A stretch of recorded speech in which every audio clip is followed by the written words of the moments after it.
Vamos começar, então, o Insatimai, nessa quinta-feira. Nosso encontro de hoje será sobre história da Umbanda e racismo estrutural. Eu sou a Silvia Lazarete, eu sou educadora, historiadora, e essa é a Aline. E membro daqui. E membro da Tux. Eu sou a Aline Dionísio Alves, também sou membro da Tux.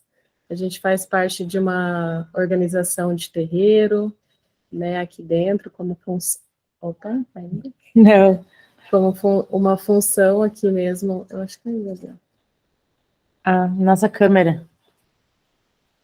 Uma função de terreiro, então, de organização, de resgate ancestral, de falar sobre a história, sobre vestimentas, pessoas, orientar as pessoas que entram, né? Isso. E hoje eu vou passar a parte do racismo estrutural, e a Silvia da história da Umbanda. Isso, a gente vai trabalhar, então, duas questões fundamentais para a gente entender como hoje é a construção das religiões que nós conhecemos como matriz afro-ameríndia, né? Que é, então, a história, pelo menos da Umbanda. A gente vai olhar especificamente alguns pontos, né, de história da Umbanda e história da religiosidade, para entender, então, de que maneira se processa hoje em dia toda a relação entre as pessoas que praticam as religiões de matriz afro-ameríndia, né? E aí também a gente vai olhar para o racismo estrutural, né?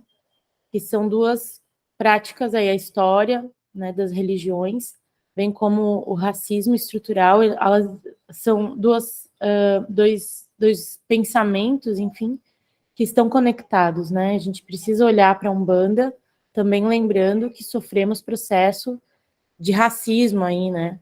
Para o Candomblé, ou seja, outras práticas também, e outras religiões que têm essa matriz afro-ameríndia. E aí, então, quando a gente pensa, galera, nessa questão da história da Umbanda, a gente precisa lembrar como ela começou, né? Como essa história se deu, né? Várias fontes dizem que existe um mito fundador da Umbanda com Zélio Fernandino de Moraes, em 1908. Né? Então, este jovem, Zélio Fernandino de Moraes, aí com 17 anos, anunciou, né, com o recebimento de um caboclo, ele recebeu, então, e anunciou a abertura da Umbanda, né? E a gente precisa olhar que em 1908 a gente já está no século XX, né? E os processos com questões relacionadas a processos divinatórios ou oraculares, que têm uma fonte ou uma matriz afro-ameríndia, elas começam muito antes, ou seja, em África ou com os povos tradicionais da nossa região, do nosso país, né? Como os povos tupinambás e outros povos indígenas. Então, quando a gente olha para esse mito fundador da Umbanda, a gente precisa contextualizar qual é a época que se estava tendo essa relação de anunciar o começo de uma nova religião, entre grandes aspas. 1908. 1908, a gente vai estar num período em que o Brasil está reconstruindo ou construindo prerrogativas nacionalistas, né? Assim como no século XIX, no início do século XX, a gente vai ter várias políticas que são de reconstrução ou de construção, né? Ou de imposição de políticas de identidade desse povo brasileiro. Por quê? Porque a gente tem um território nacional que é extremamente grande, né? A gente tem um país aí continental. Sendo esse país continental, se tem a necessidade de unir as pessoas em torno de causas. E aí defender, então, as ideias nacionalistas. né? Então, se tem essa prática em todas as regiões do Brasil, e não vai ser diferente com as religiões, né? Por exemplo, a questão do gaúcho, né? Ontem a gente estava aqui na gira de boiadeiros, então eu vou trazer um pouco esse olhar também para essa construção do imaginário desse indivíduo que é o gaúcho, né? Que é essa construção desse homem viril, né? Que tem armas, né? Porta um uniforme aí muitas vezes imperial, muitas vezes é um homem do campo, mas a gente tem uma construção de um estereótipo, né? Durante a Segunda Guerra Mundial. E aí o que acontece? A gente vai ter a construção no Rio Grande do Sul do que alguns de vocês devem reconhecer como CTG. E o CTG é uma forma da gente unir essa população em torno de uma identidade específica daquela região, né? Então, se diversos processos adivinatórios de recebimento de ancestrais, enfim, tem uma relação, está espalhado pelo Brasil, a gente vai precisar dar um nome para isso. Vai precisar dar um nome. Mas é uma ideia de que esse recurso de dar nome a esse estado, né, de religião, enfim, nos povoa enquanto uma nação. Nos identifica enquanto seres que caminham para o mesmo lado. Então, todas as pessoas umbandistas, agora, a partir de 1908, são formatadas dessa forma. Então, elas se encontram nesse território em que elas se vestem assim, elas cultuam esses orixás, elas cultuam desta forma, e aí Zélio Fernandino de Moraes, um homem branco, filho de militares, vai colocar, né, essa imposição e anunciar uma nova religião, que é a Umbanda. E, gente, isso é muito sério quando a gente fala em um mito fundador da Umbanda, porque, de fato, várias práticas de culto aos ancestrais, de culto aos orixás, se espalhavam pelo Brasil de maneiras diferentes, né? Então, nós colocarmos simplesmente a data de 1908 para dizer que esse processo começou a partir daí, que essa religião começa a partir daí, é extremamente inocente, né? Então, gente, nessa época também a gente tem a necessidade de colocar uma data ou um marco histórico para qualquer evento social. Então, aí a gente vai ter feriados, né, que nos conectam a uma religião macro do tipo a religião católica. Ontem a gente teve o dia de Nossa Senhora Aparecida, né?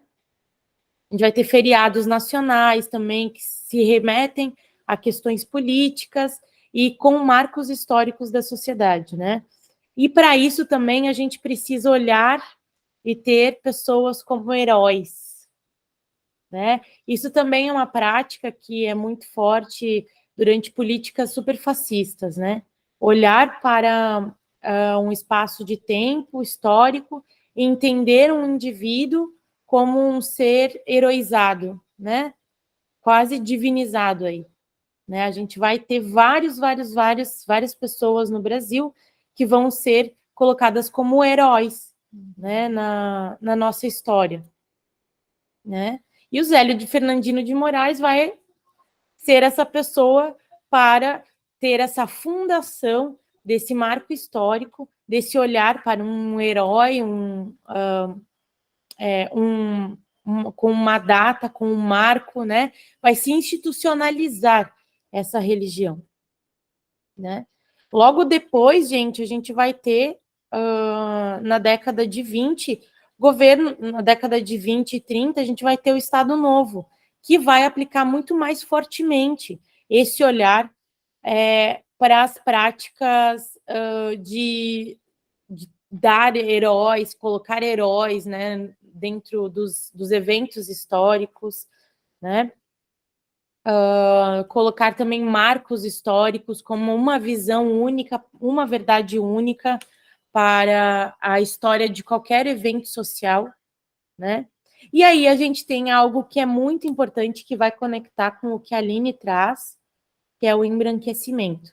Se a gente coloca um marco histórico, um herói, né, branco, né, um olhar quase militar para uma religiosidade que tem seus fundamentos baseados e pilarizados, não sei se essa palavra existe, mas acabei de inventar, se ela não existe, né? Então, se a gente coloca se essa religião que tem esses pilares dentro de povos indígenas e dentro de povos africanos, e a gente coloca um marco histórico com um herói fundador branco, a gente já tem reflexos de todo esse racismo estrutural. Afinal de contas, o processo de transe, ele não é um recurso ou uma ferramenta, o processo de transe e recebimento dos seus ancestrais, como quem participou da gira ontem de boiadeiros, a gente teve vários movimentos aí que a gente recebeu essas pessoas desencarnadas e tal, mas se isso não é uma prática do branco, né? Eu quero dizer assim, não é uma prática essencialmente do branco, né? A gente tem diversas populações que fazem isso de maneiras diferentes. Agora a gente precisa olhar e entender de que forma essa cultura brasileira se alicerça com suas bases dentro de um racismo religioso e de um racismo político e social, né? A partir dessa crença de que, sim, nós necessitamos de um marco e de heróis para qualquer evento histórico, né? A gente tem aí o Getúlio Vargas como um grande herói, né, que a gente vai olhar para o Brasil. A gente vai ter o marco de independência, que é um marco histórico super importante para o Brasil, mas que vai ser visto ainda com esse olhar, né, de marco histórico, de data, de uma verdade somente, de alguém que foi lá e fez a independência desse povo todo, né? Mas isso é papo para outra história. Eu comecei aqui falando sobre essa questão de 1908 com o Zélio Fernandino de Moraes, para a gente realmente olhar de forma crítica para esse evento histórico e social, né? Porque a gente tem vários e vários pesquisadores brasileiros que vão olhar para a questão da religiosidade tipicamente brasileira, como a Umbanda, né? De uma forma menos datada ou menos fascista, digamos assim, colocando as palavras certas nas coisas, né? A gente tem a Laura de Mello Neto aí, né? E que ela vai olhar para a microhistória. Né? O que é a microhistória?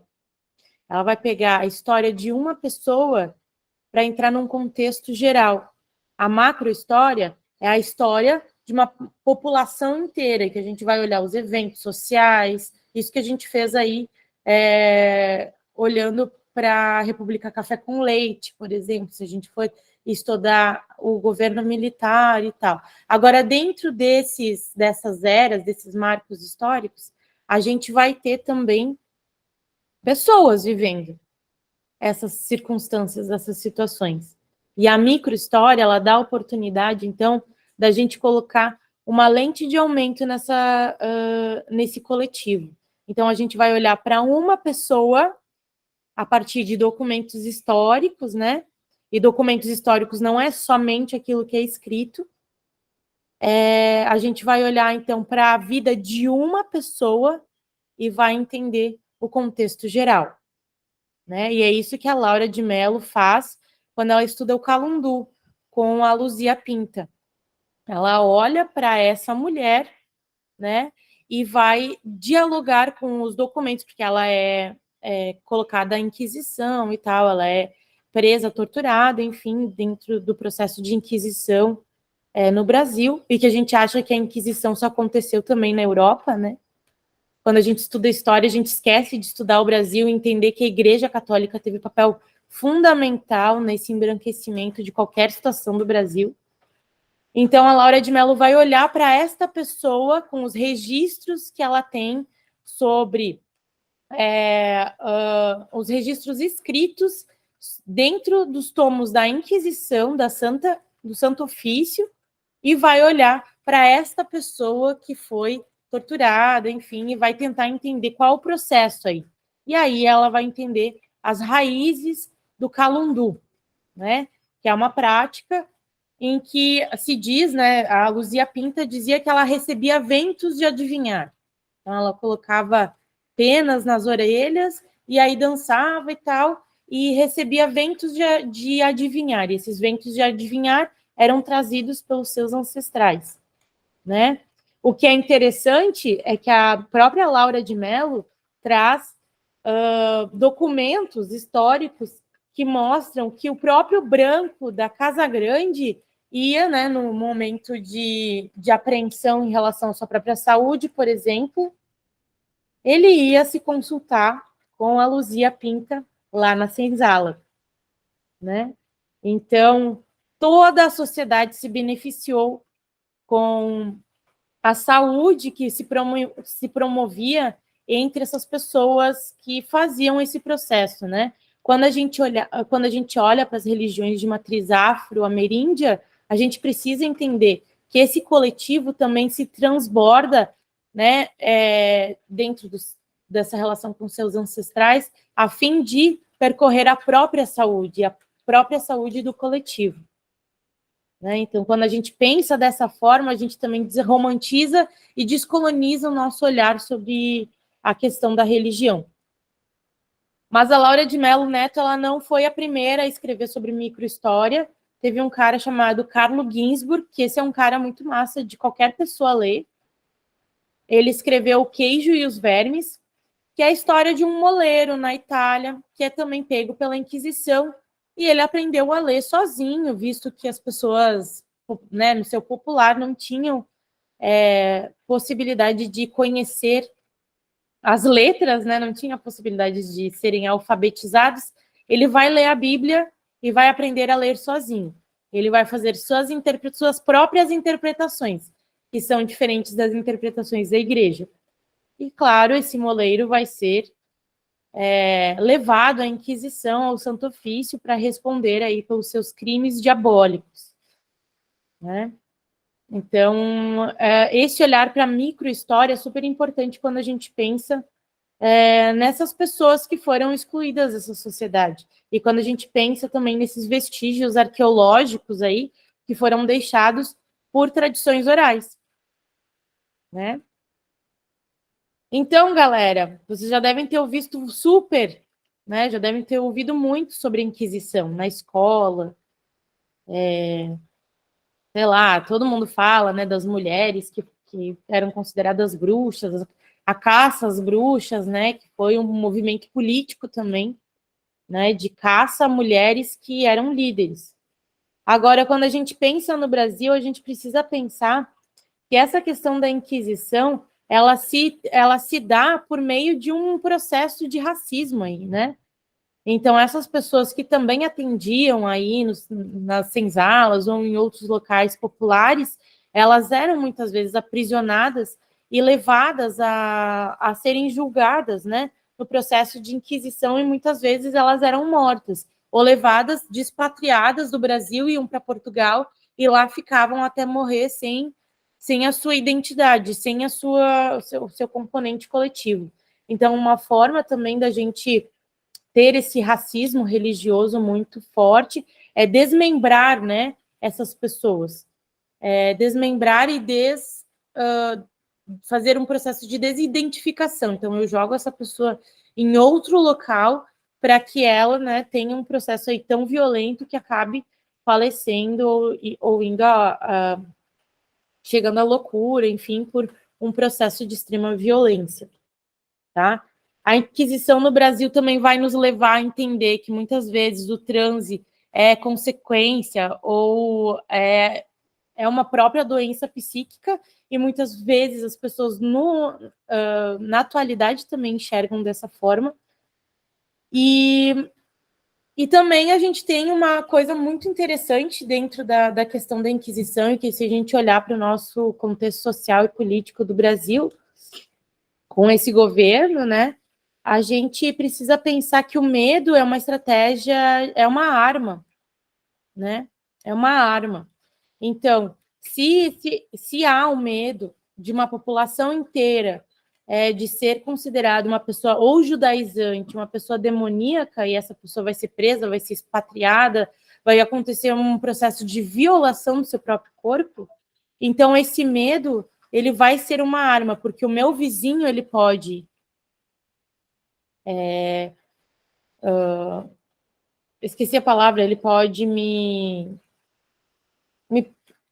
me julgar, enfim, ele pode... Vocês entenderam, né?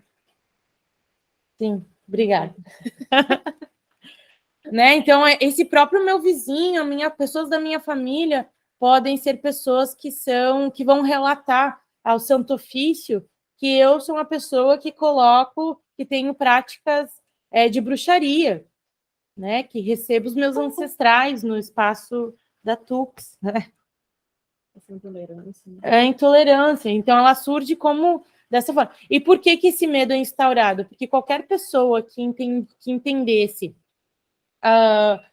que visse algum processo aí do seu vizinho e tal, ela também, se ela não levasse essa pessoa para o Santo Ofício, ou dedurasse, usando o português correto, dedurasse esse indivíduo, então essa pessoa também era uma pessoa que era responsável por aquele ato, né? Denunciar isso. Se eu não denunciasse o meu coleguinha, ia junto. Ia junto, vai junto. Tá? E a gente tem um monte de muito trabalho sobre a Inquisição no Brasil que olham dessa perspectiva da microhistória, né? E eu acho que é muito importante também a gente começar a fazer registros. Claro, aqui na Tux a gente faz os nossos registros, né? Mas a gente registrar também as nossas questões por meio da tradição oral, que é muito importante, né? A história oral, ela não é algo distante, né? Não, é um documento histórico também, né? A tradição oral, mas a gente precisa documentalizar isso, a gente como uma forma de resistência, né? É isso, gente. É esse olhar, né? Então, da igreja como detentora de todos os discursos e conhecimentos vai nos levar a esse complexo de racismo religioso e ignorar todas as práticas espirituais tão diversas que existem no Brasil. Eu sempre acho que é muito uma oportunidade incrível ter nascido no Brasil, ser brasileira, que a gente tem uma oportunidade de encontrar com uma diversidade espiritual tão grande, né? E isso é realmente incrível, né? Uma pena realmente a gente precisar ter que olhar sempre para essa questão do racismo, né? Enfim, porque é uma questão política importante para que nós possamos entender a forma como a política geral tratou essas pessoas, né? Que praticavam os seus rituais a partir daquilo que se conheciam, daquilo que elas conheciam como uma prática cultural, né? Enfim. Querem compartilhar? Querem falar alguma coisa, gente? Dúvidas? Manda um beijo. Manda um beijo para nós. Oi, gente. Ai, que bonitinhos os seus lá. Tem uma galera ali, nem sei quem é. É. Tudo de casa, eu acho, né? Tudo de casa. Beijo, diz ele. Como somos afetuosos, né? Mas essa parte do racismo estrutural, dessa construção que veio acontecendo, se eu estiver falando muito baixo, pode falar para mim, tá? Estão me ouvindo, né? Gratidão. Essa pesquisa, então, que eu fiz para trazer aqui para dialogar com vocês, é uma questão assim de pensadores hoje em dia brasileiros da filosofia negra. Então, são pensadores, escritores, professores, doutores, que eu venho lendo e que é muito interessante enxergar por dentro da sua própria raça, da sua linha, e ouvir esses pensadores escrevendo, falando, fazendo livros, né? Então, essa conversa, ela deu uma volta tanto no social, em ciências sociais, para poder saber como que o porquê, por que que existe o racismo, como que aconteceu isso. Por que que, às vezes, a gente acha que o racismo é patológico, é uma doença, é uma prática individual. E, na verdade, passando por ciências sociais, filosofia africana, vendo por dentro da fala desses povos mesmo, do nosso povo, eles falam em primeira pessoa. Então, vai dizer que é individual, só que também há uma reprodução, que é pelas instituições. Mas, antes disso, já vem por história. Então, tem um autor chamado Silvio de Almeida. Todas as pessoas, depois, se vocês quiserem saber para poder ler, vai ser bem interessante, a gente pode passar. A referência bibliográfica, né? É. O Silvio de Almeida, ele fala sobre o racismo estrutural e tem um livro só sobre o racismo, e ele vai falar o que é raça, o que é racismo, como começou, como vem se estruturando, e pontuando exatamente que isso faz parte da história social. Então, o que ele coloca que é bom, porque é da história. Então, sendo uma história, uma construção, a gente pode tomar frente e construir da maneira que a gente acha melhor, né? Mesmo os indivíduos achando que é melhor ser racista. Mas é uma construção. Então, a gente pode tomar conhecimento de que colocar a origem ali, mais ou menos a origem que eu vou colocar é no começo da invasão. Vamos pegar aqui das Américas. O começo das invasões. Quem veio para cá, né, eu vou pegar o europeu, que é um exemplo de homem bem estruturado, né? Homem europeu, aquela postura, homem, de fato, e não mulher também. Mas ele vindo fazer essa invasão aqui, ele chegou e tinha muitos povos já aqui, nessas terras, né, que ele designou América. E com esses povos, eles sendo indígenas, eles foram qualificados como quando eles chegaram, exatamente está documentado, que eles encontraram alguns povos, entre aspas, mais civilizados que outros. E esses povos, eles eram vários, já com as suas tecnologias de plantação, já vivendo aqui, já fazendo muitas coisas, só que, ao mesmo tempo, para o homem branco europeu, ele é primitivo, ele é selvagem. Então, chegando aqui, tinha os astecas, tinha os maias, os incas, os tibitiás, entre outros. Mesmo assim, ao longo dos anos, eles foram designados só como índios. Né? Mesmo com tudo que eles poderiam ter, tudo foi se trocando, né? O homem branco trocando com eles para sempre tomar o poder e fazer a história. Trazendo nesse contexto do tráfico negreiro, eles trouxeram vários negros. E esses negros, como vários povos também, ao longo dos anos, ficou só como negros, escravos, não escravos, mas ficaram só como negros. E vieram vários povos, vieram os Yorubás, Zulus, Congos, Bakongos, Axantes. Então, no coletivo deles ali, eram vários povos. Para o homem branco, ele coloca tudo como negro, e é isso, e a gente começa as Américas.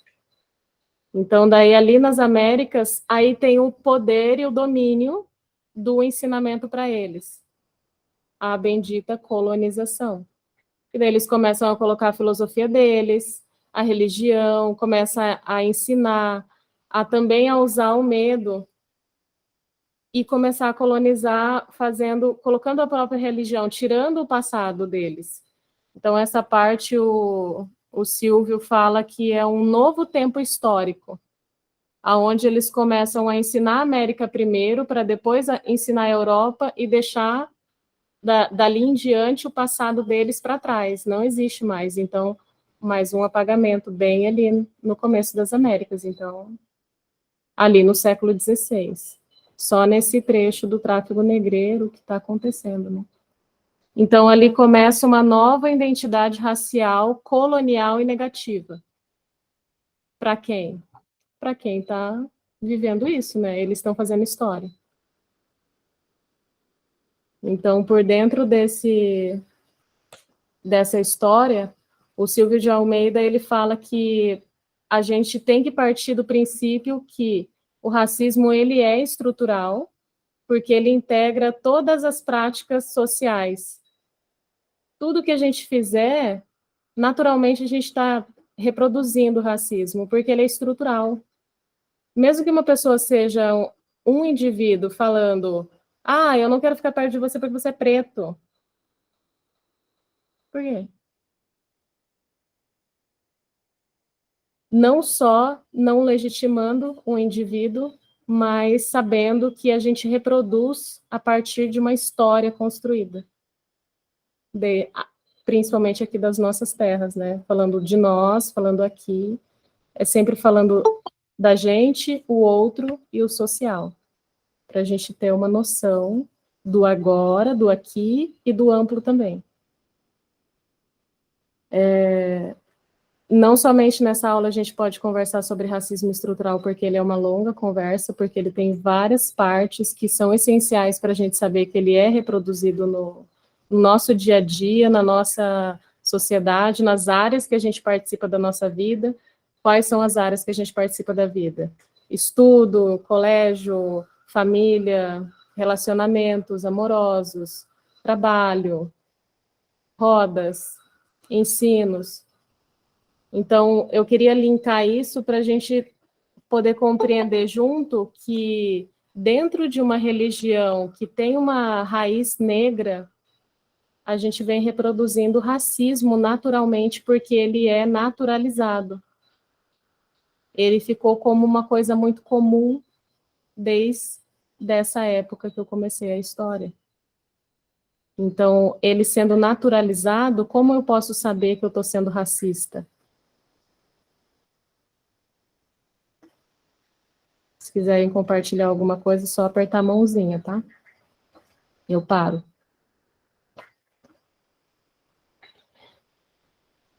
Então, a distinção de racismo, de raça, vou trocar a palavra, colocando a distinção de raça, a gente vai pegar ali também com o Silvio de Almeida, um grande escritor, falando que o racismo, ele afirma, ele fornece o sentido, a lógica e a tecnologia para a reprodução das formas de desigualdade e violência que moldam a vida social contemporânea. E ele coloca ali, então, começando no século XVI, para falar sobre essa nossa chegada aqui, né? E falando que a raça, então, ela não é estática, ela é histórica, então a gente pode moldar ela sempre, sabendo o que é, o que não é.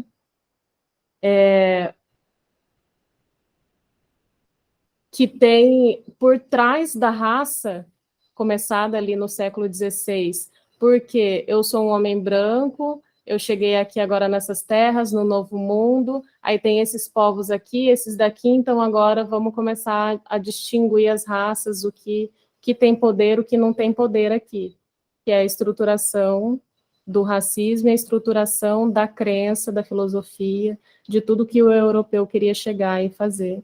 Ele consegue, né, enfim, e essa é a nossa história. Então, tem uma parte que fala da categoria da América Latina e o Oriente e a África, faz parte de toda uma dinâmica europeia de manipulação, vou colocar nessa palavra mesmo, da dominação territorial, política, econômica, cultural.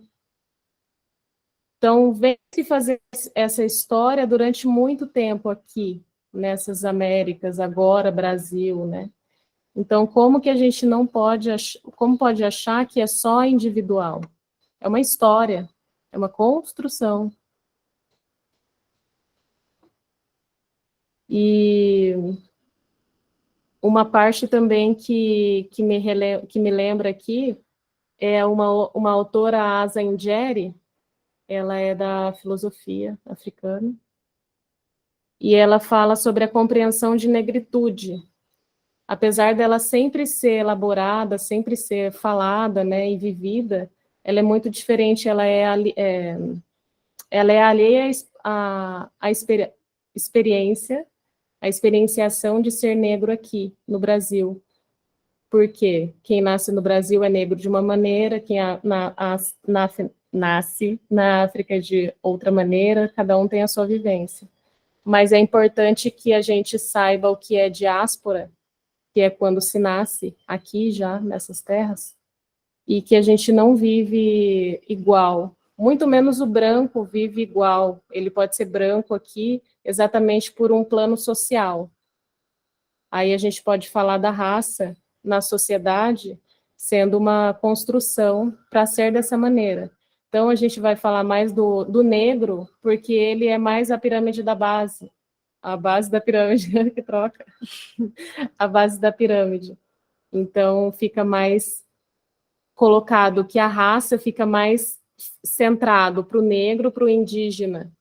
Aí depois a gente vai colocar outros povos. Ninguém fica falando raça branca, né? E falando eu sou...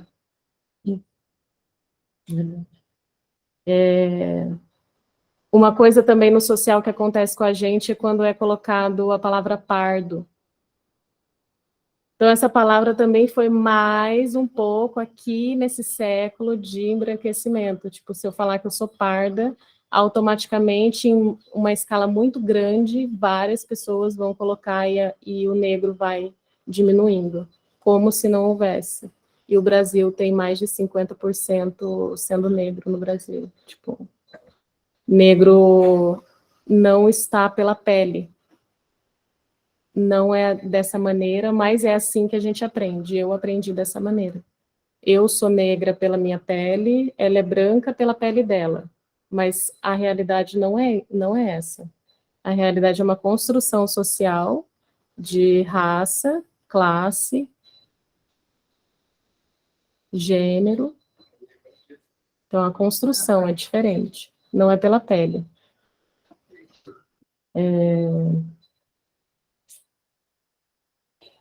Saindo um pouco ali, eu quero só pincelar um pouco com vocês alguns pontos que eu tinha feito de pesquisa aqui para fazer um direcionamento dessas informações, e eu quero sair um pouco agora do século XVI, colocando um pouco do século XVII, XVIII, que o homem ele foi o produto mais analisado e mais pesquisado, né, para ser homem, para ser civilizatório.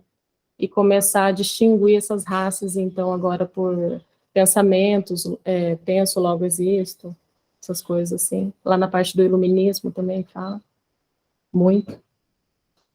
E, então, o colonialismo ele foi um projeto de universalização para começar a inscrever colonizados no espaço da modernidade. Então, quanto mais moderno, mais embranquecido, mas as pessoas eram distinguidas, quem é preto não necessariamente vai precisar ter a pele muito escura, porque daí de classe você já não tem uma estrutura muito de acordo com o branco, não faz parte do que ele está ensinando, das regras que é a sociedade dele, você vai caindo a sua classe e você vai também trocando de raça naturalmente por eles. É uma coisa que está bem explicada, assim, entre essas pesquisas.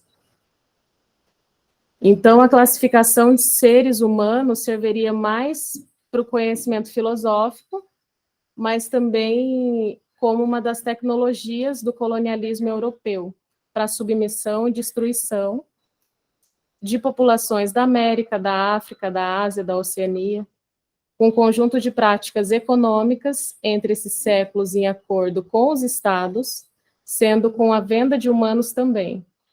E daí a gente tem um capitalismo se estabelecendo muito mais forte com o mercado, que o mercado começa a ficar mais forte ainda com a venda dos negros, com a venda de pessoas que, para eles, não eram civilizatórios, não falavam a mesma língua, tinha dificuldades, então deixa para os trabalhos braçais, essas coisas assim, que a gente conhece muito bem. Né? Eu gostaria de saber de vocês se faz sentido falar sobre o racismo estrutural para pensar em Umbanda. A Fernanda fez um okzão aí. Vocês querem falar alguma coisa, gente? Como é que estão sentindo esses conceitos? A Aline vai digitar. Não dá para ver o cara, não.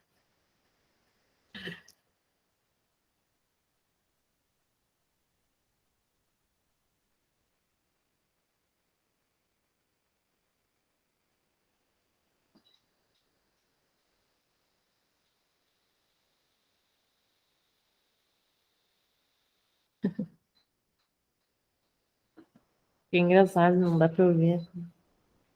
Existe uma relação do apagamento dessas raízes com o que a gente vê na prática, com a prática da Umbanda hoje em dia? Existe uma relação do apagamento dessas raízes com o que a gente vê com a prática da Umbanda hoje em dia, também relacionado ao racismo estrutural. Sim, porque a partir desses estudos, dessas pessoas negras falando, né, estudando e falando como que veio acontecendo na história, se tem ali, por exemplo, nessa parte do Zélio de Moraes, se todo mundo acreditar só por essa linha, ela é verdadeira porque existe, mas particularmente ela não vai ser verdadeira por causa do racismo estrutural. Mas se for só por essa linha, por exemplo, a gente vai começar a embranquecer bastante as raízes da Umbanda. A gente pode falar em um outro momento sobre a cultura banto, que é a raiz da Umbanda. Se a gente tem uma raiz, nada impede da gente ir nascendo e trocando também a pele, né? Sendo outras pessoas ali fazendo Umbanda. Mas se esquecer da raiz, a gente vai começar a colocar várias outras vertentes, porque a Umbanda tem várias, né? No meio, tem uma mescla. E para mim, depois você pode falar sobre você, mas para mim, quanto mais vai colocando muitas linhas ao meio e não tendo a noção do racismo que é, como é ser racista, o que é raça, quando começou isso, para saber que em 1908 não poderia ter começado a Umbanda, se a gente já souber que não começou por ali, isso já é uma boa parte para começar a fazer uma crítica pessoal, né? Se a gente ficar acreditando dali para frente, só por ali, a gente vai continuar reproduzindo muitas coisas, não só por isso. Mas por aí também dá para... Não. Uma coisa bem importante nessa pergunta é que as raízes da Umbanda, elas também são feitas a partir desse apagamento, né? Não sei se, acho que alguns de vocês já leram o livro Escravidão, do Laurentino Gomes.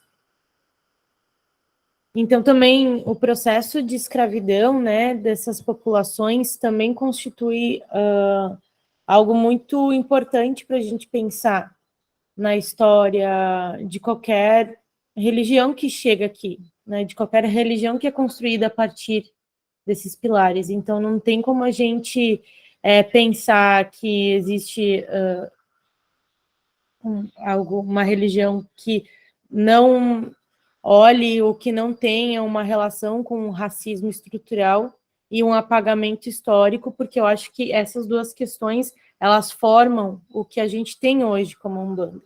O apagamento, ele foi muito importante, entre grandes aspas, né, para determinadas práticas, né, o embranquecimento foi importante para o domínio, né. É importante para eles. Importante nesse sentido, né, para o colonizador.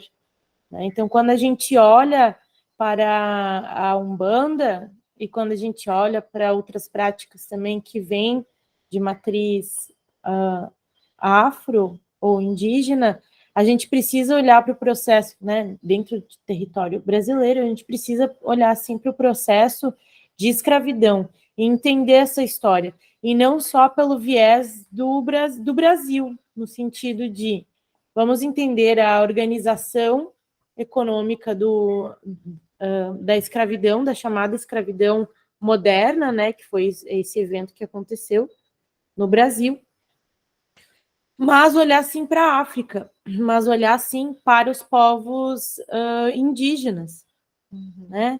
Olhar desse ponto de vista, de onde eles saíam, né? De onde, como era essa travessia para chegar até aqui, como eram organizadas as suas relações sociais aqui. Fica mais fácil para compreender, até quando eu já passei por alguns terreiros, e tem algumas dúvidas, assim, existenciais dentro de todos os terreiros que todas as pessoas fazem, assim, de como que eu posso acreditar que está falando a verdade? É uma coisa, assim, que eu não posso olhar para você e falar assim, olha, como que você pode saber que está falando a verdade? Eu acredito que depois que, antes de entrar, quando tem dúvida, quando tem vontade, quando está dentro também, tudo é válido na pesquisa, tudo é válido para você continuar lendo, porque dentro a religião ela não suporta todas as suas dúvidas, né? Tudo que é necessário saber. Até porque esse local ele pode ter sempre uma raiz também de não olhar para essa raça que é do princípio da Umbanda, vai olhar só pela sua própria, né? Então, naturalmente, a gente já é colonizado. Então, o que está certo dentro? A gente vai poder olhar pelo lado social, pela filosofia, olhar para essas pessoas negras que estão escrevendo agora, principalmente porque são histórias delas, né, do povo.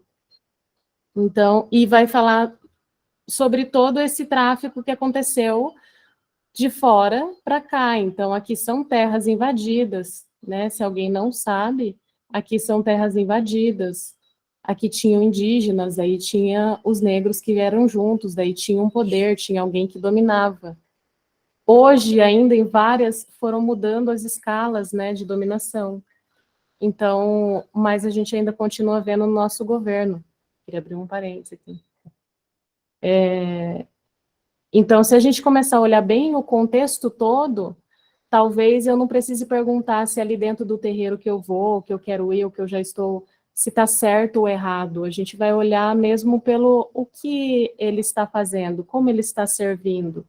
É a maneira que você pensa, é a maneira que você quer, é o que você está estudando, é o que não.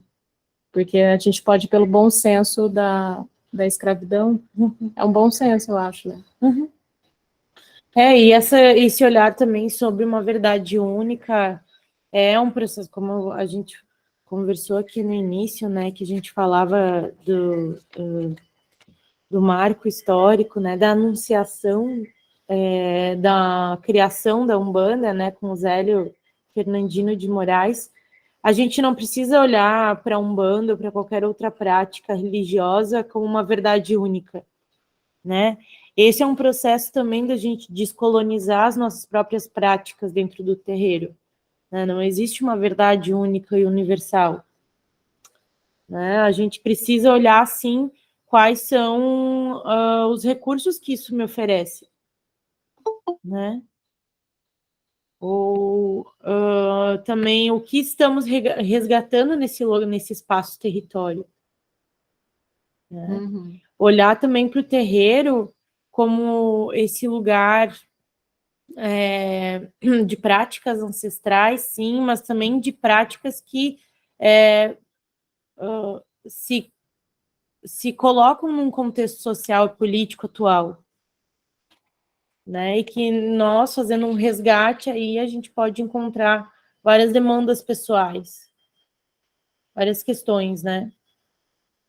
Querem falar alguma coisa, gente?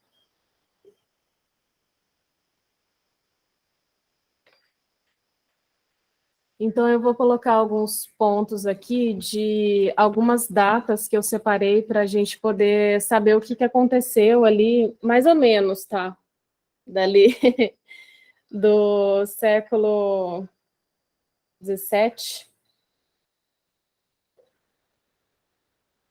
que faz parte dessa relação, dessa dinâmica, né, de poder, de tudo que a gente vem falando.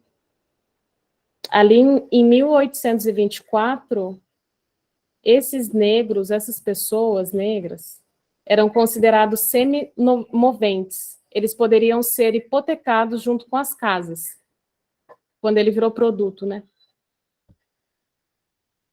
Nossa, mexeu muito no mercado e continua mexendo até hoje. De uma outra maneira, mas continua mexendo. Então, valia muito, né? Valia pouco, mas valia muito, enfim. Cada lado, né? Seu valor. Valia muito para brancos, valia muito para negros, valia pouco para brancos. Né? Uma vida vale muito. Em 1839, eles eram impedidos de frequentar escolas públicas, que foi um decreto do Rio de Janeiro, por serem portadores de moléstia contagiosa.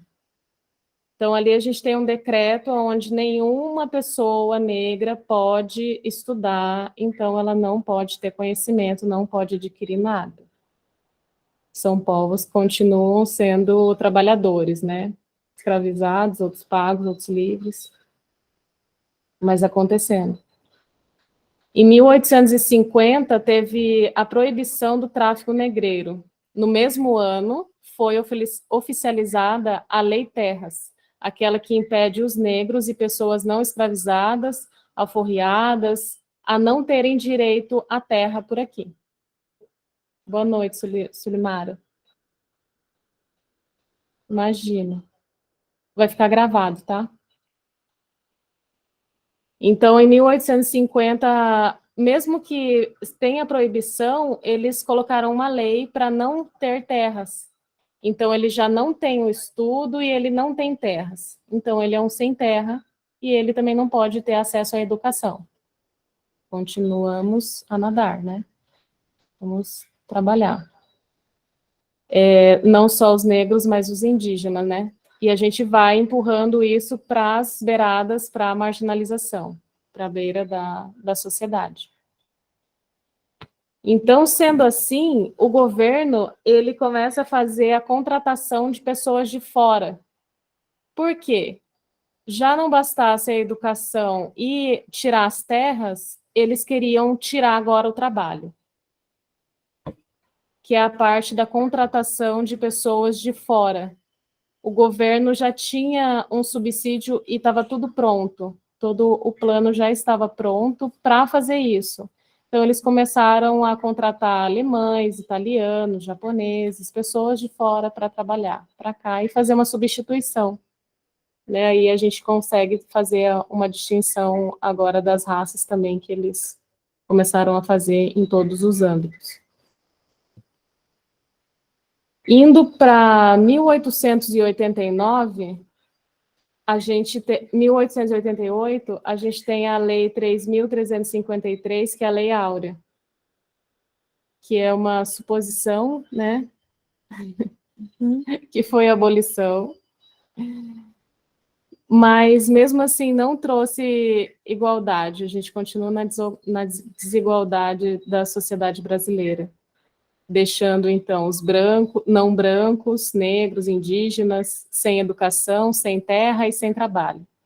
Então, nessas épocas, assim, eram pessoas, naquelas épocas e nessas épocas agora, de pessoas na rua, nos porões, nas estradas, nas terras invadidas, né? Ocupações hoje em dia. Então, hoje tem algumas leis, né? Mas eu quero dizer que todas essas datas foram leis, foram tudo concretizado. Então, isso foi feito já dali da invasão para uma estruturação institucional. Então, se gera lei, como as pessoas não vão continuar reproduzindo? Se é uma lei, se é naturalizado que se faça isso. Um ponto de reflexão na parte de individual, a reprodução por instituição, e a parte histórica, que é a parte estrutural, então, da raça, do racismo, quem sofre racismo, né? E, então, assim, com essa imposição de cultura em cima de outra, e sempre educando, falando, educando entre aspas, mas sempre falando com essas pessoas, trocando, isso é um apagamento muito grande. Tem uma palavra que vocês podem até escrever aí para buscar na internet, que é bem interessante, que a Asa Indieri fala sobre o estado de Maafa. Esse estado fala sobre a loucura que os negros têm hoje,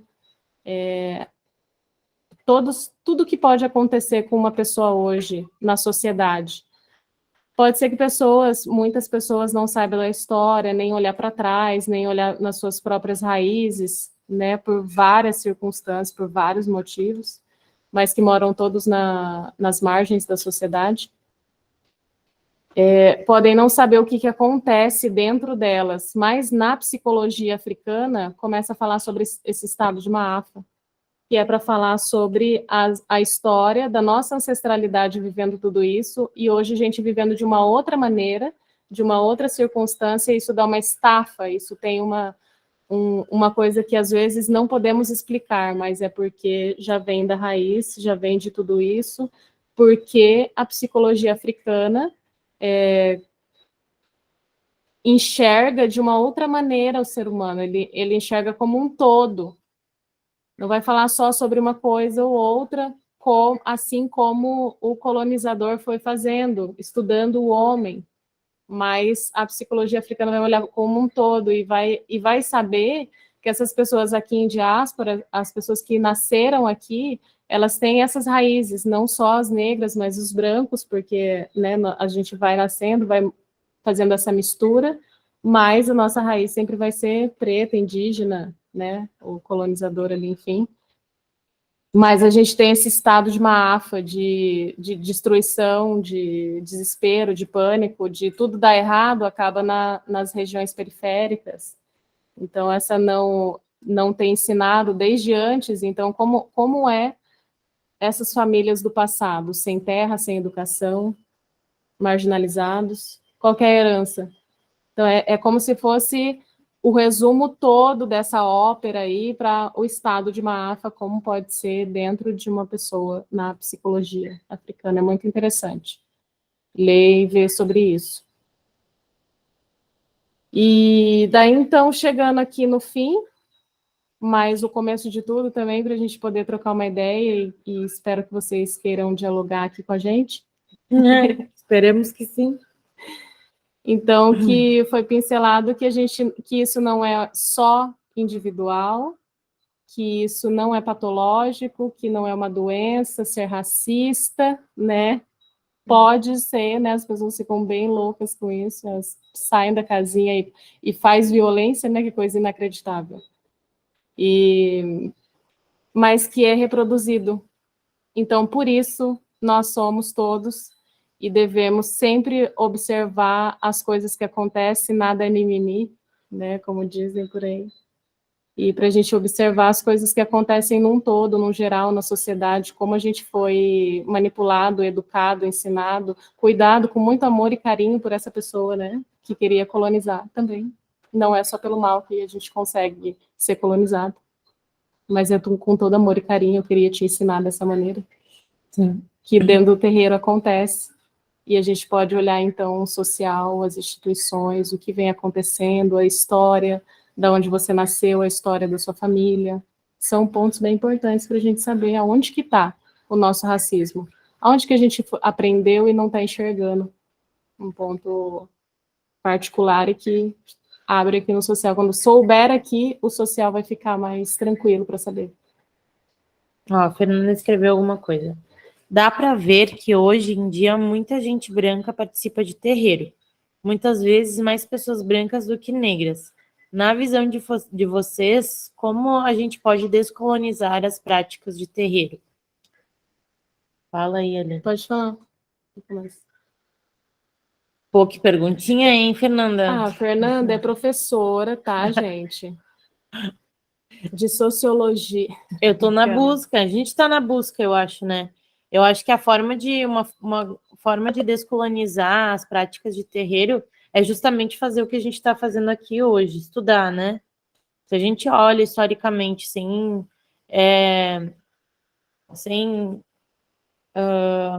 um romanticismo aí, sem aceitar simplesmente as ideias gerais, né, que são nos trazidas, que chegam até nós, a gente pode começar a pensar numa descolonização. Mas eu acho que a descolonização das práticas de terreiro, elas se dão a partir também de como a gente concebe o conhecimento, né? Não sei se tu vai concordar, se vocês vão concordar, mas é uma coisa que tem me feito refletir bastante. Como a gente entende conhecimento? Será que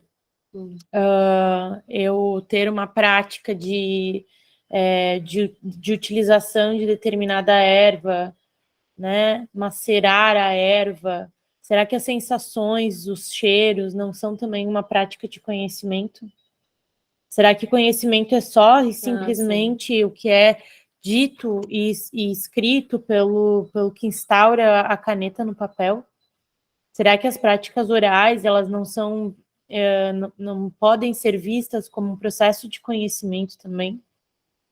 Né? Isso que a gente constrói aqui no terreiro, nessa prática, né? Será que isso não é conhecimento também? Por outra via, né? Como a gente estava falando outro dia.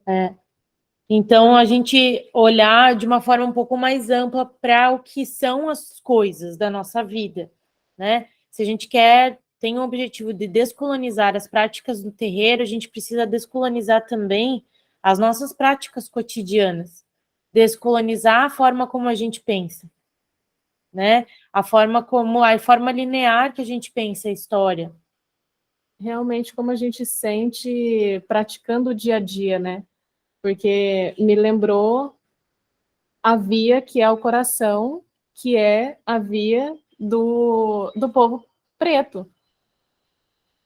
Não é pelo conhecimento. Já que a nossa carga não tem a carga, nossa carga histórica, esqueci de falar essa parte.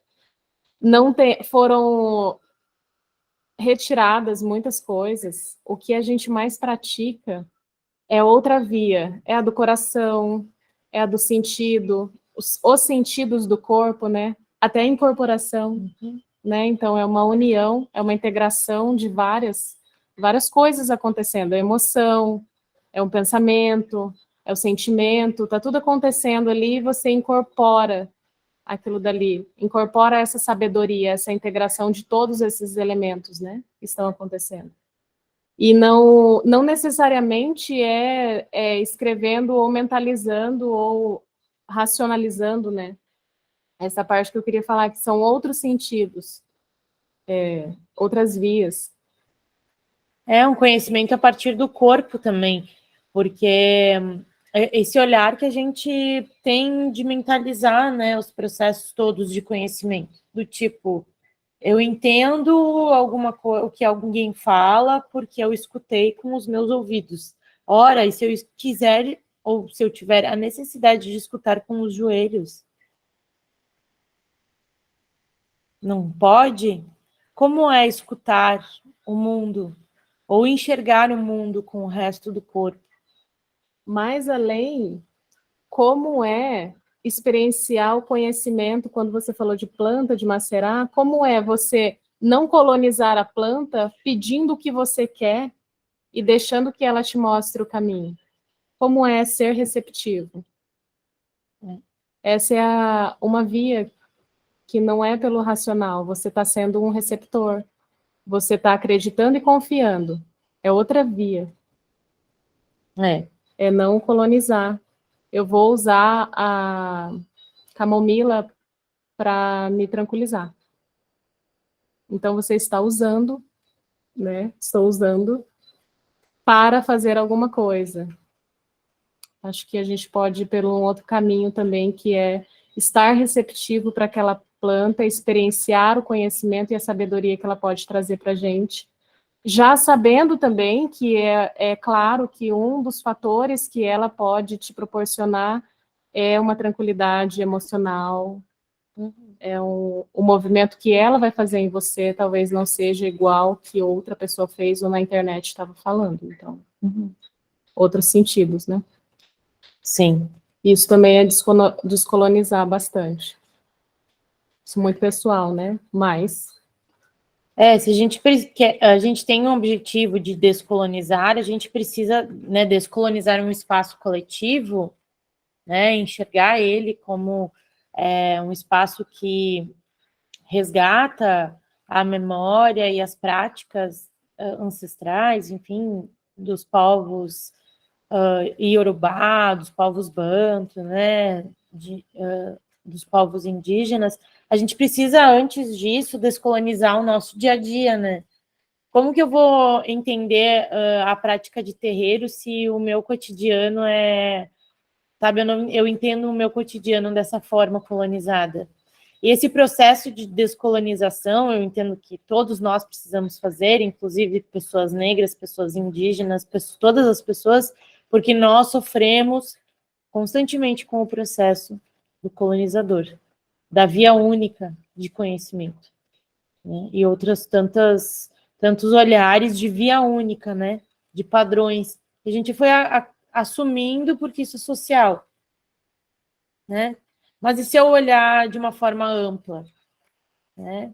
E aí a história pode ajudar a gente nisso. Se eu olhar para a história da Luzia Pinta, né? Olhar para a microhistória aí dessa pessoa, né? Para a microhistória desse coletivo. Como que eu posso entender o processo de práticas religiosas e de práticas de transe dentro do território brasileiro? Sem a gente olhar para aquilo que o branco enxerga sobre essas pessoas, porque aí a gente está silenciando. Deu para entender? Eu acho que o processo de descolonização no terreiro é a prática mais sensível que precisa existir, né? A gente não vem aqui só girar, né? Só receber os povos, os boiadeiros, como foi ontem, os erês, como foi a gira dos pretos velhos, enfim. A gente vem aqui também como um processo de ressignificação de quem somos, né? Enxergando esse coletivo que veio antes e o coletivo que vem depois como um coletivo no meu corpo. Pô, que bonito isso que eu falei. Vou ter que anotar depois. Mas tá gravado. Então, vou reescutar depois e... Enfim. Mas tudo isso dentro de mim, esse coletivo dentro de mim que exala, que transborda para o coletivo ao meu redor, que também tem o seu coletivo. Viajei, né? Mas será que dá para pensar dessa forma? Nas nossas relações pessoais, nas nossas relações dentro do terreiro, nas nossas relações de trabalho? Será que a gente consegue enxergar a si mesmo e o outro de uma forma um pouco, amanhã, de uma forma um pouco mais descolonizada? Porque todos os sentidos, o jeito, se a gente pegar bem específico, né, que a gente está falando bem específico, branco, negro, né, mas é por causa de raça, racismo e tudo isso que vem acontecendo tanta violência para se ter terreiros. Então tem muitos terreiros que tem bastante gente branca, mas que bom que as pessoas não negras elas estudem e elas saibam como que estudem e façam parte com pessoas negras que têm a percepção de vida diferente do colonizador, da pessoa que tem uma cabeça colonizada, intencionalmente ou não intencionalmente, mas que ela possa conviver para ela saber que dentro de um terreiro, as almas que vêm, preto velho é preto velho. E eles têm uma dinâmica de vida. Não que a gente vá viver igual, mas é uma dinâmica diferente do colonizador, entende?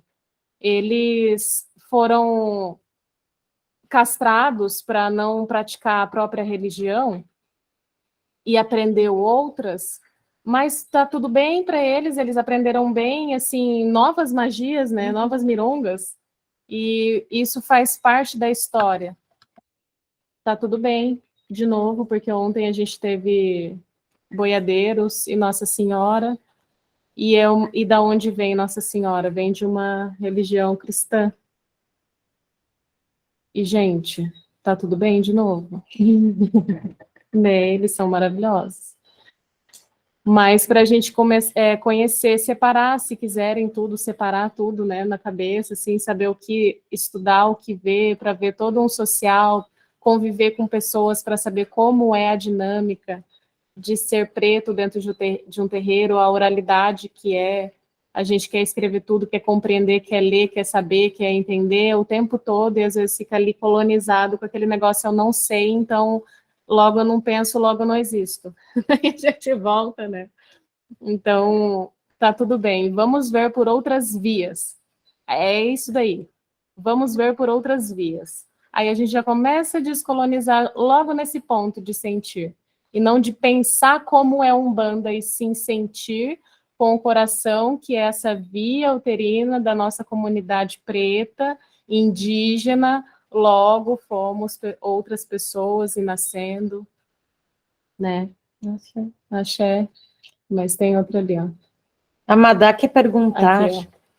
Ah, dá para pensar o terreiro como um espaço de resistência dessa cultura negra indígena, né?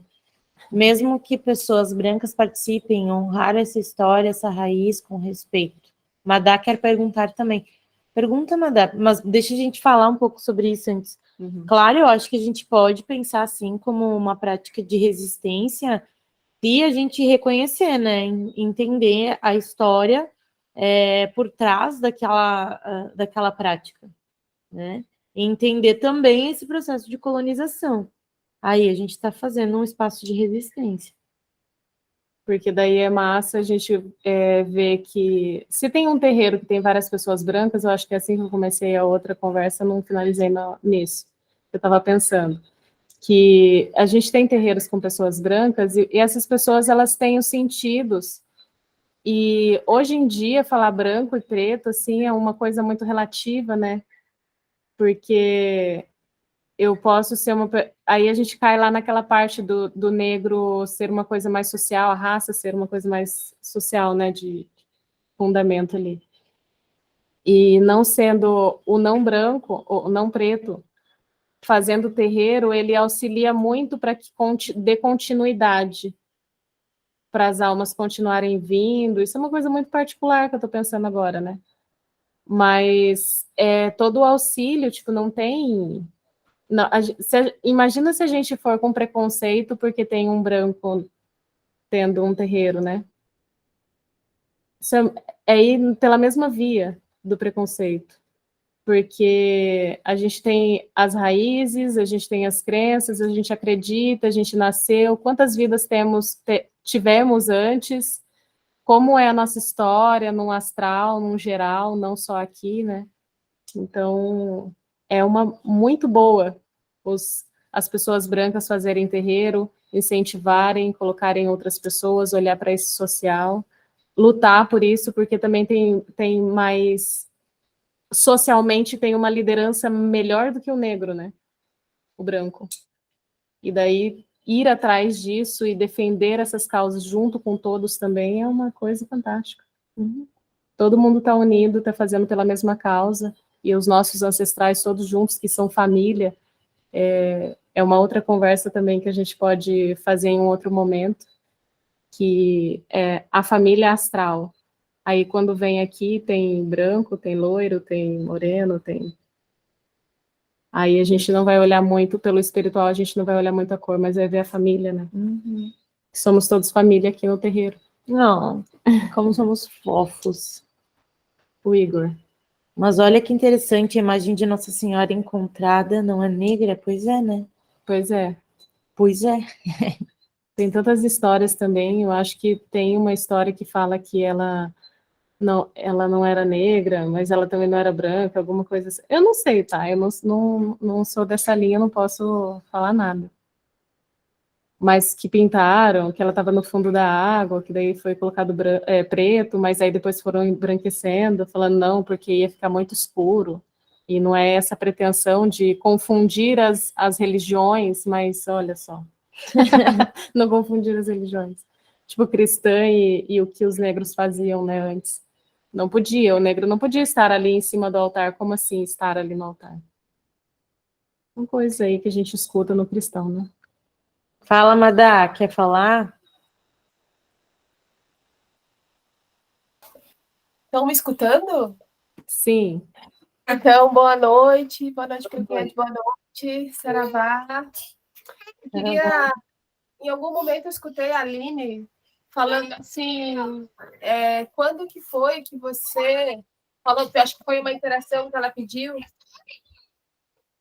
quando que foi que a gente descobriu que passa por nós o racismo e o preconceito, assim, né? Aí eu senti de compartilhar que quando eu me percebi nesse lugar de preconceito e racismo dentro da Umbanda, foi muito impressionante, porque eu não sabia. Assim, eu acho que tem o racismo estrutural, ele é tão arredado que a gente vai perpetuando sem perceber muitas vezes. E foi bem assim, tive uma tarde X que eu estava com um grupo de pessoas que eu gosto muito, com conversas profundas, e nessa tarde eu estava assim, não, eu nunca tive preconceito com banda, com religiões afro e tal, eu estava nesse lugar, não, isso eu não tive esse preconceito. Aí aconteceu em seguida, depois acho que reverberou, né, o tema foi bem profundo, e aí eu me percebi, depois de eu ter entrado nesse processo de negação, mas não uma boa, tipo assim, eu estava assim, não, eu sou diferente, eu não tenho esse preconceito. E foi que eu percebi que o que eu fazia, que manifestava esse preconceito e esses racismos dentro de mim, é quando a gente fala mal da nossa religião, reproduzindo as piadas que nos contaram durante uma vida toda. Então, existem muitas piadas em cima da religião. Então, você conta essa piada, faz todo mundo rir e não se percebe nesse lugar de perpetuar esse racismo, esse preconceito, né? Então, assim, aí eu percebo que teve muitas gerações antes da minha que contavam essas piadas, então o preconceito ia passando de boca em boca através da piada, né? Sem se perceber que aquilo ali era um preconceito, que aquilo ali, energeticamente, sei lá, você vai perdendo as raízes, né? A força, não é nem energia, força. E daí, quando eu me descobri sendo preconceituosa assim, com os meus racismos, sim, foi bem doloroso, mas foi muito libertador, porque eu já tinha tentado entrar para a religião da Umbanda uma época da minha vida e tinha saído por preconceito, porque daí depois eu percebi, porque eu entrei para a Umbanda, eu quero falar com o Iemanjá e Oxum, mas o Exu e a Pombagira, não, aquilo ali não. Aquilo ali é a parte esquisita da religião. E se rolava muita piada em cima disso, assim. Gente, então daí, por isso que eu nem tinha conseguido permanecer, porque eu era preconceituosa sem saber. Então, depois que eu dei esse passo, encontrando dentro de mim o preconceito através da piada, que aparentemente era inocente, fazia todo mundo rir, eu pude baixar um pouco mais a minha cabeça e aí eu retornei para o terreiro, consciente dos meus limites e consciente daquelas fronteiras que eu já estava quebrando e queria atravessar para expandir para a esquerda e para a direita, para frente, para trás, para cima, para baixo, para frente, assim. Então, é isso que eu queria deixar aqui, como que eu descobri isso dentro de mim. Axé. Axé, Madá. Que massa, né? Quando a gente se descobre. Quer dizer, não é massa, é uma sombra, né? É uma sombra coletiva. Essa questão do racismo nas nossas práticas cotidianas, né? E quando a gente se olha assim, racista e tal, dói, né? Porque, enfim. Mas é importante a gente reconhecer isso e enxergar os novos passos, né? Que eu posso dar a partir disso que eu pensei, o que eu fiz, ou essas questões cotidianas que você fala, né, Manda? Das piadas e tal, e das falas que E a gente ouviu desde pequeno, né, sobre as pessoas negras, enfim, né, como que a gente pode, ou sobre indígenas, né, se fala do indígena como preguiçoso, né, e são é coisas bem possível. pessoais e que se a gente for mais profundo, daí a gente sai desse, e se eu sou racista ou se eu não sou. Sim, todos somos. Todos estamos sendo treinados para ser assim, dessa maneira, com todos, com pessoas que vêm de fora hoje em dia, vêm de fora do Brasil, acontece uma guerra, quantas pessoas não estavam para cá vindo? E não só os negros, mas muçulmanos e várias outras pessoas. E essa parte, daí enquanto você estava falando, Madá, eu olhei a mensagem do Igor ali de novo, pensando nessa frase simples que é interessante, que é a imagem de Nossa Senhora é negra. Mas, assim, se a gente for de novo pela cor, a gente vai ficar preto e branco. E daí, na real, não é exatamente isso, exatamente é o que é Nossa Senhora, de onde que ela veio. Ela é cristã. Então, a colonização entrando na Umbanda e se esquecendo e apagando da onde veio, que povo que trouxe, quem que começou e como foi sendo construída a Umbanda. E daí, quando a gente vai falar do racismo, é quando está fazendo esse apagamento e colocando só outro, é como se fosse colocando uma pedra em cima da outra conforme vai passando o tempo, e daí lá em cima a gente enxerga só o que está aqui em cima. Como foi construído até chegar até aqui em cima, e as pedras que estão aqui embaixo. Se tirar a primeira pedra aqui embaixo, cai tudo. Então, é uma parte que a gente olha que tem Nossa Senhora e está tudo bem, por causa das almas que cultuam, que gostam, que fizeram várias preces, foram todas atendidas, porque ela não deixa de existir. Agora, a construção de como é feito o cristão em cima de outra cultura, aí que está a parte de distinguir, de fazer a distinção de raça, quem que é melhor, quem que não é. Quem está em cima, quem está embaixo. Mais ou menos essa parte que eu fiquei pensando ali. Okay. O Clay. Escreveu bastante coisa aqui. Tem a questão do acesso também. Realmente não é fácil ter a possibilidade de se viver um cotidiano de terreiro. E, ao mesmo tempo, ter 2 ou mais empregos. Ou, às vezes, nenhum emprego, que é pior. E com a colonização das práticas de terreiro, com esse embranquecimento, essa escolástica, as pessoas brancas vão ocupando cada vez mais as casas. Vencer essa dificuldade de acesso e transformar novamente os terreiros em comunidades, quilombos, com apoio mútuo e compreensão da realidade de cada um. Também penso esses pontos, assim, cabe discussão. Eu vejo esses pontos, assim, também sendo de cada lugar cada lugar que eu digo, cada terreiro que se abre, né, tem uma função ali, tanto espiritual quanto material. E tem muitos que são muito assim, né, tão colonizado a ponto de não se ver mais nada além da colonização, né, além do... vamos colocar várias outras práticas aqui, mas aquele, a princípio, lá, a gente não fala, não tem... Eu conheci terreiro que não tinha nem a esquerda, acredita?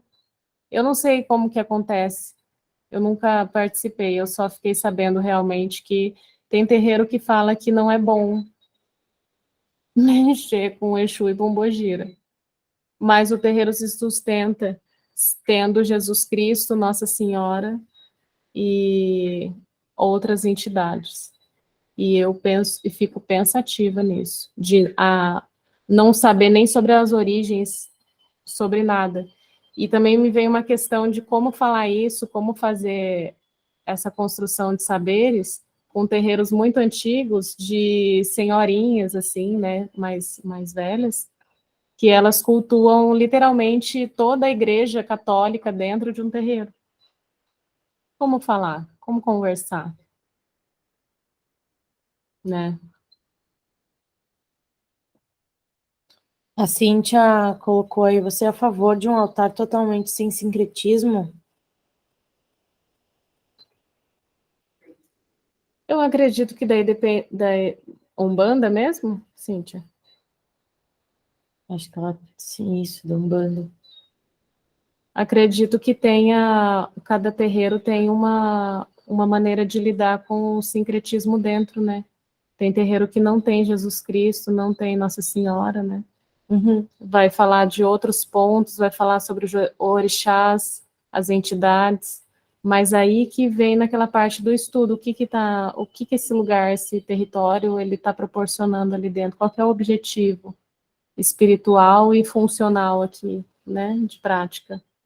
Porque realmente tem vários, eu concordar, na minha particularidade, eu não sou cristã e nem espírita, então, se não, os terreiros que eu passei, que tinham, não estavam falando uma linguagem que eu poderia seguir, e não que fosse mentira, mas não é a minha caminhada. Então, os terreiros que tinham Nossa Senhora, Jesus Cristo, eu entrei, agradeci pelo conhecimento e logo eu não conseguia mais compartilhar ali, né? E daí, assim, eu fui encontrando caminhos que falassem mais sobre as minhas particularidades, o que eu gostaria de saber, como eu poderia entender, de acordo com a minha família espiritual, que eu fui compreendendo, né? Preta, indígena, casados com brancos, lá no passado, aquela coisa de escravidão. Então, hoje não acontece dessa maneira, hoje é uma escravidão diferente, né? Entre raça, classe, gênero e tudo mais. Mas dentro de um terreiro, hoje eu procuro diferente, que fale de uma maneira que eu consiga compreender e que eu possa fazer uma troca justa, né? E você? Eu também entendo que um altar totalmente sem sincretismo é uma boa opção, digamos assim, porque a gente está nesse processo de resgate, realmente, né? Uhum. É nesse olhar que a Aline, bom, a fala da Aline super me contempla, né? Nesse olhar de um resgate de algo que houve a tentativa de um apagamento histórico-social, né? E, enfim, Jesus Cristo não tem esse processo de apagamento social, né? Então, Ele só não é Oxalá, gente. ele só não é Oxalá, são questões diferentes, assim, são A gente pessoas precisa diferentes. separar e diferenciar as coisas. Tem um terreiro que vai ter Jesus Cristo e Oxalá, e falar que um é outro, outro é um, não é. Cada um tem a sua história, tudo aconteceu aqui, a gente consegue saber pela Bíblia, a gente consegue saber pelo povo africano, a gente consegue falar pelos indígenas quem eles acreditavam, como que era, então falar que um é outro é a mesma coisa que o outro, não. Teve um dia que um cara me olhou e me perguntou, na igreja católica, quem é Exu? Eu levei um susto. Eu olhei para ele, olha, eu não sei te dizer. Daí ele, mas como? Eu olhei e falei, mas olha só, a gente vai precisar voltar um pouco, umas 10 casas para conversar sobre isso. Como assim? Onde está Exu na Igreja Católica? Eu não sei. Se ele não sabe, imagina eu. Não Mas sou enfim, cristã, é que não eu. tenho essa responsabilidade de dar essa resposta, né? Então, não, mas eu vi que era uma pergunta muito séria, mas dentro de mim deu uma risada, assim, parecendo uma pombogira, dando uma gargalhada, mas olha só, onde que ele tá? Deus, fala para ele. Não tem. Amei, Dizan, sim. Essa do Exu nunca mais vou esquecer.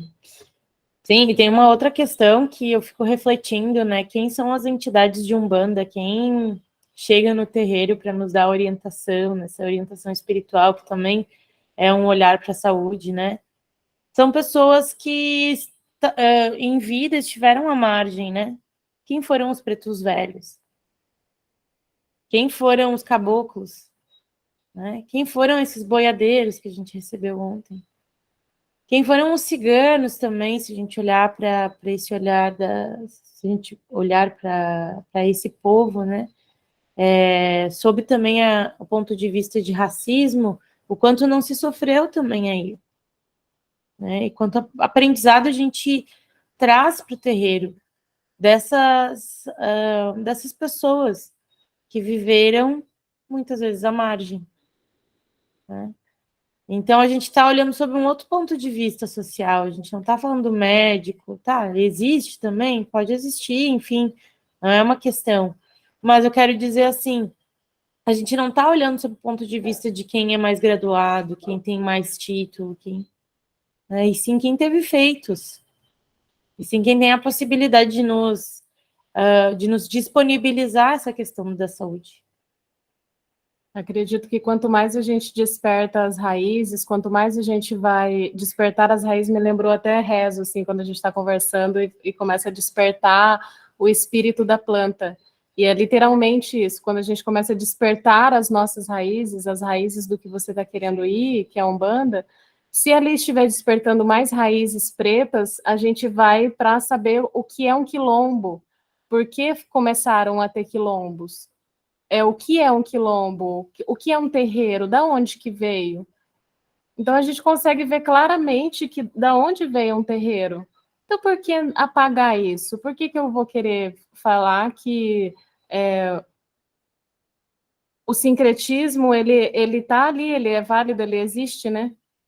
Mas a gente continuar por ali, a gente vai fugir do outro canto, a gente não vai saber a realidade das coisas e vai passar muitos processos pessoais, espirituais e coletivos ali dentro só por causa da nossa mente colonizada. Uhum. Então, se a gente descolonizar a nossa mente, começar aos poucos, sem culpa, sem ficar se colocando na parede, nossa, eu sou racista, nossa, eu estou fazendo isso ou aquilo, a gente vai buscando como despertar essas raízes para que elas possam mostrar o caminho.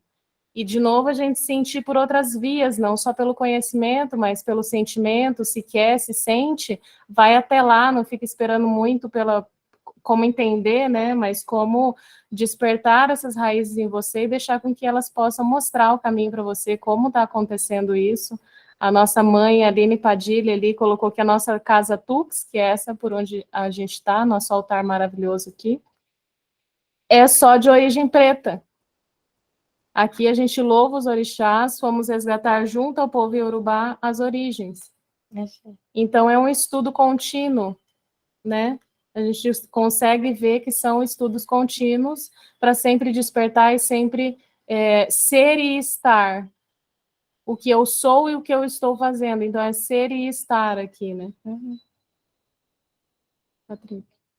Acho que é a Madá, né, falando aí no computador do Patrick. Na Umbanda, cultuamos também nossos ancestrais. Então, eu sei que tem ancestrais que foram católicos. Então, é normal que se tenha energia dessa religião num terreiro. É uma honra, então, poder ter um lugar na Umbanda que não queira excluir essa realidade. Sim, não nos cabe excluir também. Mas a gente precisa olhar para isso, né? E enxergar quais são os limites, né? Desse lugar, né? Enfim. O limite, para mim, é a ordem dos fatores. Daquela que tem a função no terreiro de resgatar a ancestralidade e olhar para essas partes, que a ordem fundamental para você saber quem veio antes. Quem veio antes. É esse que você vai respeitar e ponto. Adoro. Porque daí fica uma ordem muito didática, assim, entre todas as conversas que a gente pode falar sobre sincretismo, preto, branco, azul e amarelo, a gente pode ir pela ordem. Quem veio antes? Quem fez quilombo, quem fez terreiro? São eles. Então, vamos começar a entender por eles. Como eles se comunicam. A Aline levantou a mão. Pode falar, mãe. Oi. Oi, gente.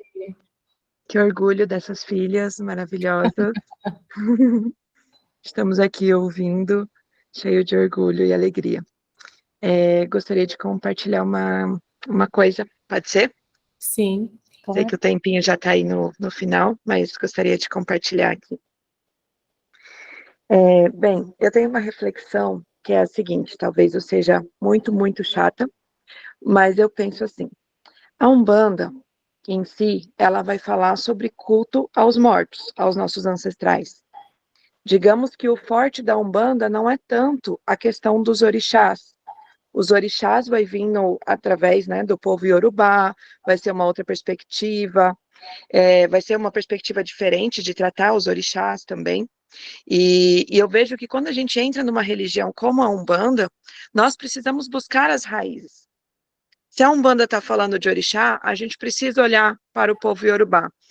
Se a Umbanda está falando dos cultos aos ancestrais, aos benzimentos e tudo, a gente precisa olhar também para o povo banto. Como que eles fazem, qual é a perspectiva cultural também. Eu acho que não é somente olhar a perspectiva espiritual, religiosa, mas o que esse povo consome enquanto cultura, o que faz eles, a visão deles. Então, também consumir literaturas iorubá, filmes iorubá, coisas nesse sentido, para que a gente possa se aproximar um pouco mais dessa perspectiva, porque senão a gente acaba reproduzindo de novo uma visão ocidental, uma visão urbana, uma visão branca, sobre uma cultura preta, uma cultura africana, uma cultura de resistência, uma cultura que tem outras necessidades, outras realidades.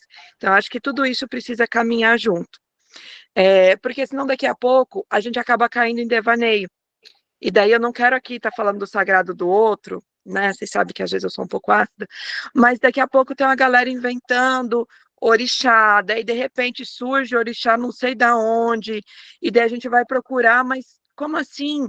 Pode ser um espírito, pode ser um encantado, maravilhoso, mas a gente não pode estar inventando coisas em cima das raízes do outro. Então, se eu quero estar falando de orixá, eu quero estar falando, né, de tudo isso, eu preciso estar olhando para toda a história, como vocês bem estão trazendo, né, nesse dia de hoje. E bem, não sei se ficou confuso, eu quis dar só compartilhar um pouquinho. A bênção, Babá Sulimar, a bênção a todos que estão presentes.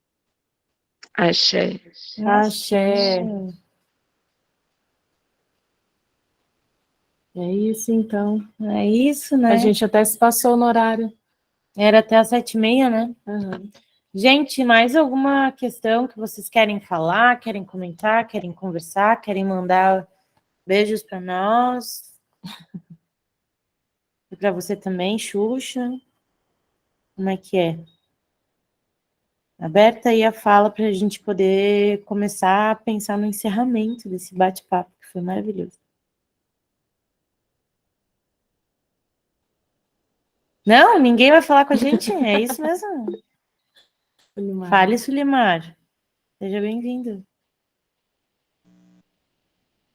Boa noite, minhas lindas. Parabéns pelo pouco que eu peguei, né? Que eu já peguei já meio atrasado.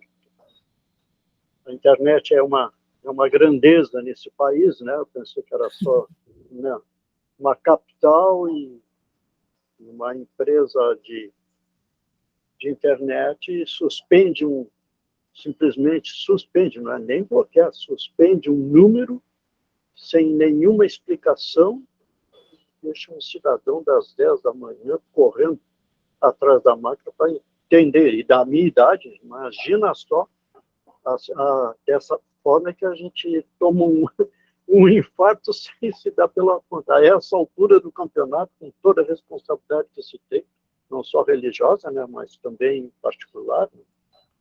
Enfim, aí eu cheguei atrasado, não quis manifestar, porque já não entendi muito bem o rumo da prosa.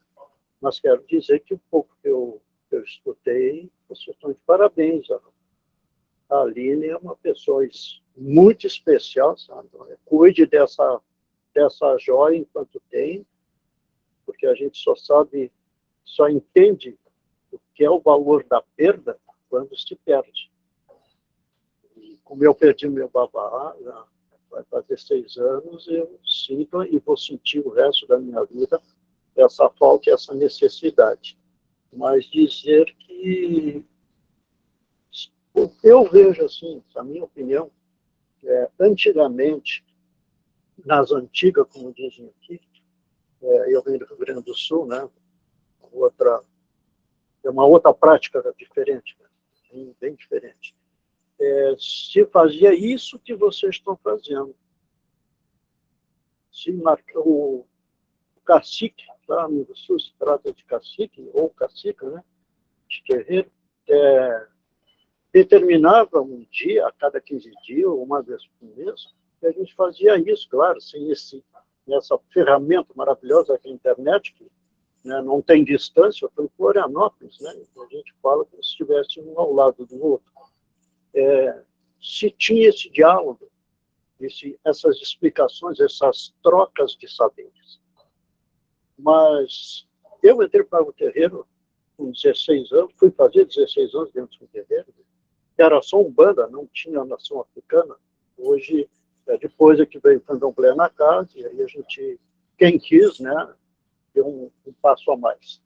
Mas a Umbanda era isso, não era só religião, era um modo de vida. Um modo de vida que conflita e vai conflitar sempre com a colonização. Porque a colonização não quer que pense, não quer que se discuta. E a Umbanda e as matrizes africanas discutem. Nós temos um outro modo de vida, que não serve para quem quer mandar, para quem quer titularizar, quem quer manter sob julgo como tinha os coronéis. Então, vocês estão de parabéns, né? A discussão é uma maravilha, sabe? Porque a gente, até na hora de morrer, a gente aprende e ensina alguma coisa. Então, estar aberto para escutar é o melhor caminho e a melhor forma de se entender esse processo ao nosso redor. Então, se eu deixar essa mensagem, é a segunda oportunidade que eu tenho de estar com vocês, e é uma maravilha. Que coisa boa se os terreiros todos tivessem seguido esse caminho, né? E de ensinar, e a gente só ensina se aprender, e para aprender tem que escutar. Com certeza, muitas coisas que hoje a gente sofre e discute, a questão do preconceito, do racismo, isso estaria num patamar muito mais avançado essa discussão. Mas se perdeu no tempo, né? A vida sempre levada para esses extremos, ou tu tem tempo, ou tu não tem tempo nenhum. Nós, como filhos de uma casa, né, um terreiro, ou de um barracão, sai 7 horas da manhã, 6 horas da manhã, volta às 8, 9 horas da noite, vai pensar em discutir o quê? Se a mulher ainda tem que chegar em casa, lavar roupa, fazer comida, cuidar do marido, dos filhos e talvez de si. Então, essa oralidade se perdeu muito dentro dos terreiros de Umbanda, e hoje a gente vê umas misturas aí que fica muito, muito, justamente para a gente que já tem uma certa idade, e a Aline tem todo esse know-how para falar. Eu adorei a fala dela, porque a gente já não tem mais a mesma paciência que tinha antes para ver e ouvir certas coisas que beira a ignorância. Mas, enfim, esse projeto de vocês é muito bom, que bom, né, que alguém se destaca nesse mar de incredulidade e de misticismo, né, de invenção, pior de tudo, a invenção. A mistura com A mais B, que não é salutar. Eu agradeço a oportunidade, agradeço muito, e que Oxalá esteja sempre espalhando dentro da casa de vocês essa luz de querer saber. O São Pergunta é o melhor santo que existe no mundo. O São Pergunta. Porque quem incorpora o São Pergunta realmente sabe onde está e encontra o caminho para seguir. Parabéns para vocês, mesmo. Espero estar presente no próximo desde o início. É muito bom mesmo. Chegar aos 72 anos e ver esses jovens discutindo, né, se aprofundando na sua matéria, que é a Umbanda, isso aí dá um alento, sabe? Um alento, dá esperança de que coisas melhores vão de vir. Mas o grande problema todo é esse. é que nós estamos lutando sempre contra a maré, porque nós temos um modo de vida coletivo, uns pelos outros, sem a individualidade, né, que hoje é o tom no mundo inteiro, e isso aí não serve para quem quer reinar. Um abraço para vocês, obrigado, e espero chegar mais cedo na próxima, ou desde o início, que é o certo, né? Adiantando, que aí a gente não sabe onde ele vai largar. Beijo no coração de vocês. Um beijo, Beijo, Babá, sua obrigada. bênção, Sua que Oxalá te abençoe também. Muita grandiosidade de suas palavras. Para a gente também é muito importante ter esse espaço e poder abrir esse espaço, poder falar também o que a gente pensa, como a gente vem estudando, que o dia a dia é muito importante no saber, no sentir, em tudo, e observar como foi antes, para a gente saber qual é a nossa caminhada. E todas as palavras do Senhor também contemplam muito, e é uma honra receber o Senhor aqui. As outras vezes também pode chegar, amanhã tem também. E vamos fazer isso sempre, para sempre agora, né? Agora para sempre. Para a gente não nadar contra a maré, que foi uma frase bem interessante, assim, de imaginar nadando contra a maré, que é tão difícil, que é tão pesado, né? Não tem academia que faça a gente... Se tiver, onde tem se tiver 4 ou 5 pegando nos remos, a gente consegue levar esse barco para onde a gente quer. É. E não pode um puxar para cada lado. E também, para a gente não ficar fazendo tanto esforço, é a gente descolonizar um pouco a cabeça e pegar umas vias assim pelos cantos, olhando o que está debaixo dos panos, o que está debaixo do tapete, a sujeira, o que está lá naquele cantinho que eu não tinha visto. Estou varrendo e estou limpando só aonde é necessário.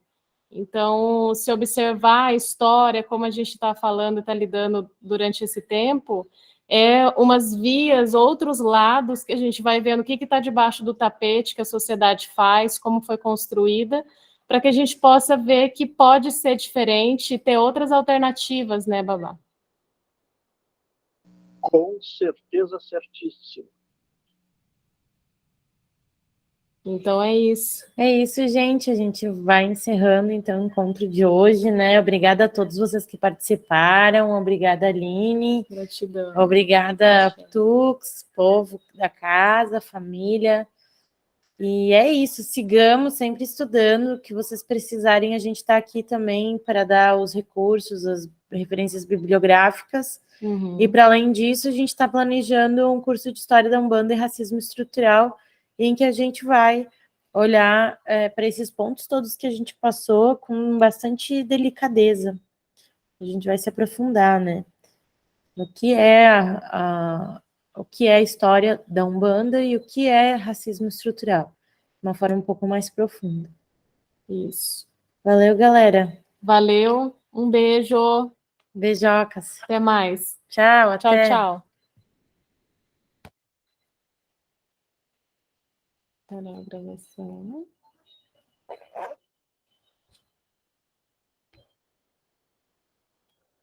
Sobre a administração do trabalho, você é essencial na parte da eleição de chamar do trabalho. É só que é isso aí, então, né? Parar a gravação e